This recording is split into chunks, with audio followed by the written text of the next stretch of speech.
She was just a girl sitting on a park bench, two babies pressed against her chest, and not a single soul stopped to ask if she was okay.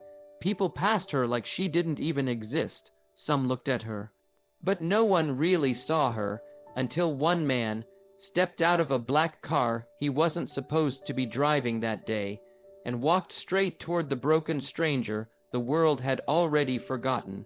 He didn't know her name. He didn't know her story, but when he looked at her, he saw something she was hiding from everyone, even herself. Not pain, not poverty, but purpose. And what happened next didn't just change her life, it exposed the kind of strength this world walks past every single day. This is not a love story. This is not a fairy tale. This is what happens when the right person sees you at the exact moment the rest of the world turns away. So before you scroll, before you judge, ask yourself, what would you do if the woman the world ignored turned out to be the voice that would change it? Stay with me, because this story, it will break you, then it will rebuild you, and by the end, you'll never walk past another soul the same way again. She sat there motionless, like life had pressed pause on her story. The park around her was alive. Children laughed in the distance. Joggers passed by with earbuds in. The world moved like it always did. But not her. She sat on a cold bench with two tiny babies pressed against her chest, wrapped in a torn jacket that was never meant to face this kind of winter. She looked like she was asleep, but she wasn't. She had collapsed quietly while trying to keep her children warm. No one noticed. No one cared. People passed by with coffee cups in their hands and phones in their faces. Some glanced at her, but no one stopped. Not even for a second. They didn't see her pain. They didn't see the quiet desperation carved into her expression. To them, she was invisible, just another broken piece of the city's background, but they didn't know her story. They didn't know how far she had walked just to get there. They didn't know she had slept in a bus station the night before, holding her babies so close their breath fogged up her cheeks. They didn't know this bench was the last stop, because she had nothing left. And then, a car pulled up, not just any car, a black Maybach, the kind that whispered power without saying a word. It didn't belong in this part of the city. It didn't belong next to rusted swings and cracked sidewalks. The door opened. A man stepped out, dressed in a coat that probably cost more than everything she owned in her entire life. But he wasn't looking at the world the way rich men usually do. He wasn't staring down his nose.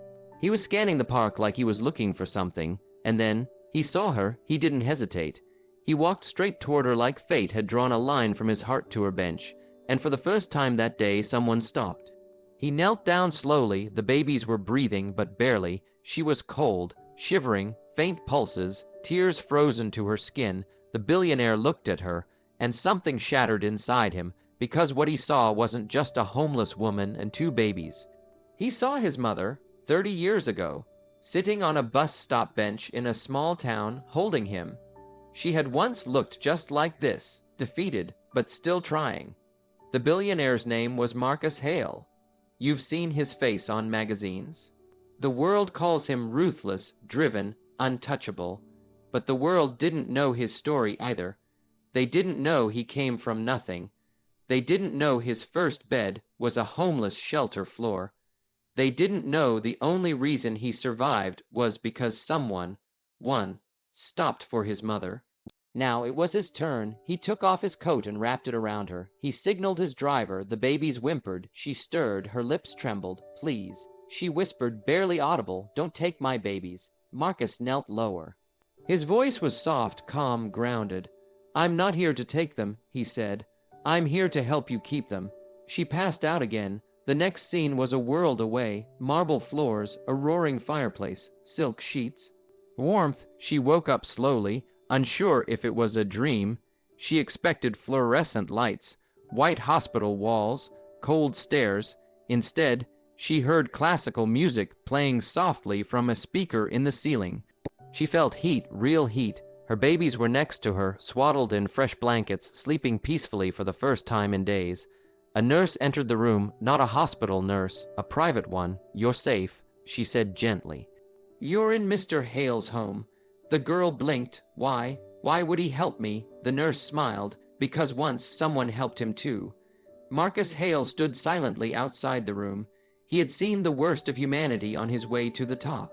But nothing broke him more than seeing a woman alone with 2 babies, and a world too blind to care. He could have walked away. No headlines, no cameras, no applause. But real power isn't about what you can own. It's about what you choose to change. That night, while the world slept, the mansion lights stayed on. Marcus didn't sleep. He sat by the fire, reading an old letter from his mother, something she wrote when he first made his first million. If you ever have more than you need, don't just build a bigger house, build a longer table. And now, here he was, not just building a longer table. He had opened the doors. The girl's name was Layla. She was only 24, the babies were twins, barely 4 months old. She had been living in a shelter, then a car, then on the streets. No family, no help, just 2 hungry mouths and a heart that wouldn't give up. She didn't ask for pity. She didn't want handouts. She just needed one chance, and the world walked past her until he didn't. This is just the beginning, because what Layla was hiding wasn't just pain. It wasn't just struggle. She was hiding potential. She was hiding a strength the world couldn't see. She was hiding a story that hadn't been told yet, but Marcus was about to help her tell it, louder than anyone ever expected. She was hiding a story that hadn't been told yet, but now, for the first time, someone was listening. Layla sat in that warm bed, staring at the sleeping faces of her 2 babies. She hadn't seen them this peaceful in weeks, maybe longer. She gently touched their tiny hands, barely believing they were safe now, wrapped in warmth instead of hunger, sleeping in silence instead of sirens. But even in that comfort, her eyes were still filled with fear. Marcus Hale finally entered the room. No guards, no assistants, just him. He moved like a man who was used to commanding rooms, but not this one. This one felt sacred. This one felt human. Layla sat up, startled. Marcus raised a hand gently, his voice low. "You're safe here, I promise." She nodded slowly but didn't speak. He understood. Words weren't always the first thing that returned when someone's life had been built on silence. Marcus walked to the window. Snow was falling now, light, quiet. "I've been poor before," he said. "I've been invisible. I've seen the backs of people more than their faces." He turned to her. "But I've never seen anyone hold on the way you just did, even when everything tried to break you." Layla looked down. Tears formed, but she didn't let them fall, because in her world, crying was a luxury. "You don't cry when you're fighting to survive, you endure." "Why are you doing this?" she asked, her voice fragile but real. "You don't know me. I could be anyone." Marcus nodded. "You're right. You could be anyone." He paused. "But no one gets to that bench without carrying a story the world tried to bury." Layla finally looked him in the eye. And that's when he saw it, not weakness, but fire, a fire buried under layers of exhaustion, but it was there. They sat in silence for a few moments, then she began to speak. Her voice was soft, broken in some places, but every word was a piece of a puzzle she had never let anyone assemble. "I was 22 when I got pregnant. He promised me the world. He left before the first ultrasound." She gave a bitter laugh. "My landlord kicked me out the day after the babies were born, said noise wasn't allowed." She looked away. "I've slept in libraries, train stations, anywhere with a roof. Some nights, I didn't sleep at all." Marcus didn't interrupt. He just listened, the kind of listening that said, "I believe you. You matter." "I begged for jobs," she continued, "but no ID, no address, no babysitter. No one hires a woman like me." Her voice cracked. "But I never gave them up. No matter how bad it got, I never gave them up." That was the moment Marcus Hale knew. This woman didn't need saving. She just needed a door that wasn't slammed in her face. Later that day, Marcus sat in his private office, staring at a wall full of blueprints. He had built towers, airports, stadiums. But now, one small woman and 2 tiny babies had shaken his entire foundation. He didn't just want to help her. He wanted to change the system that forced her to that bench in the first place. The next morning, Layla found a letter on her tray. It wasn't fancy, no gold trim, just a folded piece of paper and a pen. Tell me what you would do if the world stopped saying no. M.H. She stared at it for a long time. No one had ever asked her that. She had spent her entire adult life being told what she couldn't do. Now someone was asking her what she could. 3 days passed. She stayed in the mansion. Her babies grew stronger. She began to eat full meals again, slowly, cautiously, as if she still didn't believe they were truly hers. She watched the staff, always kind, always gentle. No one looked down on her. No one asked why she was there. The house didn't make her feel small. It made her feel like she belonged in a world she had only seen through windows. On the 4th day, she returned the letter, and at the bottom, she had written just one thing. I would build a shelter where no mother ever has to beg to be seen. Marcus stared at it for a long time. He didn't smile, he didn't nod. He stood up, picked up the phone, and said 6 words that would change the future. Find me land, we're building hope. That same night, Layla stood in the hallway, watching her babies sleep again. This time, she wasn't afraid. This time, she believed. She didn't know what tomorrow would bring, but she knew this. Someone had finally seen what she was hiding. Not shame, not weakness, but a spark.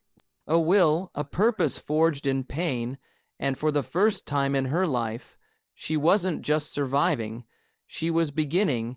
It started with a bench in a park. It could have ended there too, but one man stopped. And one woman stood back up. Layla wasn't just a guest in a mansion anymore. She had become the heartbeat of a vision that was growing faster than either of them expected. The land Marcus purchased wasn't in the papers. There were no PR announcements, no branding, just quiet work. But inside those walls, hope was being poured into concrete. A center, a real one, not just for shelter but for rebuilding dignity. A place where no mother would ever have to choose between feeding her child and sleeping under a roof. A place where babies wouldn't grow up knowing only the sound of sirens and empty stomachs. A place where stories like Layla's would be heard and honored. But even as the world stayed silent, something was stirring. One rainy morning, Layla stood in the middle of the construction site. The building wasn't finished, but she didn't care. She was wearing boots too big for her feet, a helmet that didn't quite fit, and a heart that wouldn't stop racing. For the first time in her life, she wasn't being told to step aside. She was being told to lead. The project manager had called in sick. Everyone looked at her for direction, and she rose. She picked up the clipboard, walked the foundation lines, and spoke with clarity like she'd been doing this all her life. Because when pain teaches you how to survive, it also teaches you how to command. And Marcus, he didn't interrupt. He watched from a distance and smiled. He wasn't saving her anymore. She was saving herself. Weeks turned into months.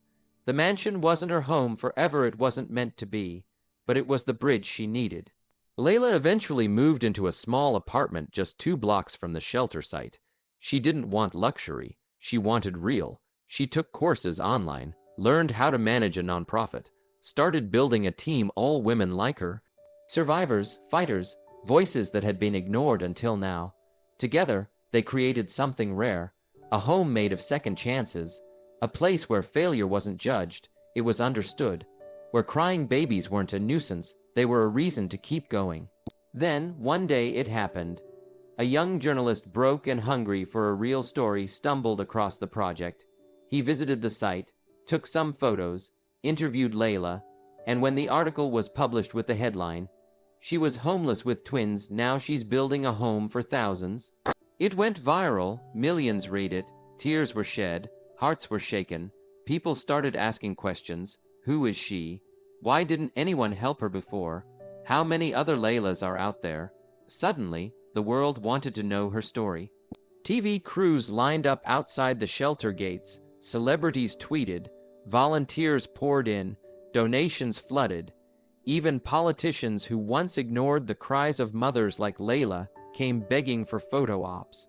But Layla didn't care about the spotlight. She stood in front of the cameras only once, And when she did, her voice was steady. She said, "I'm not special because I survived. I'm here because someone chose to see me when everyone else looked away, and now it's my job to never look away again." She didn't just build a shelter, she built a revolution, one rooted in empathy, one driven by compassion, one powered by a question too many people forget to ask: what if it were me? Marcus stood beside her during the grand opening ceremony. He didn't take the mic, he didn't need it. This wasn't his story anymore, it was hers, and as she cut the ribbon, holding both her babies in her arms, now healthy, smiling, full of life, the crowd erupted. Not in applause, but in tears, because they weren't just witnessing a shelter opening. They were witnessing the resurrection of a soul.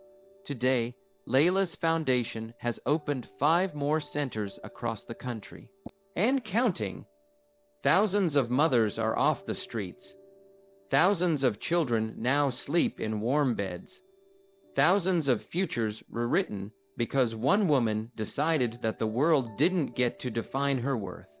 And it all began on a cold park bench where she had collapsed quietly, hoping someone would notice, praying someone would care, and someone did. Now, whenever someone asks Marcus Hale what his greatest investment ever was, he doesn't say the billion-dollar tower or the chain of hotels or the tech empire. He smiles softly and says one name, Layla, because legacy isn't what you build, it's who you lift and what you leave behind.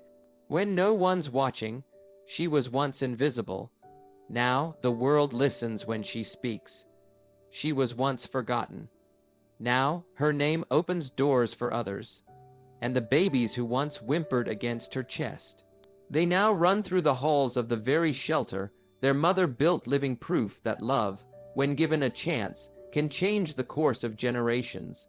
So the next time you pass someone on a bench, don't look away, because behind tired eyes and silent lips might live the beginning of a miracle the world needs to see, because everyone walked past her, until one man stopped, and because he stopped, she began. People still ask her how she survived, how she didn't give up when the cold crept into her bones, when hunger screamed louder than hope, when her babies cried and the world stayed silent.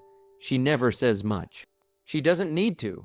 She just holds her children close, walks through the doors of the shelter she built, and looks at the hundreds of women inside who now have warmth, safety, and dignity because one day, someone finally saw her. She doesn't speak of revenge. She doesn't speak of anger. She speaks of rebuilding. She speaks of the quiet, unstoppable power of being seen, of being heard. Because when a soul is finally acknowledged, it doesn't just heal, it begins to rise. Layla became more than a survivor.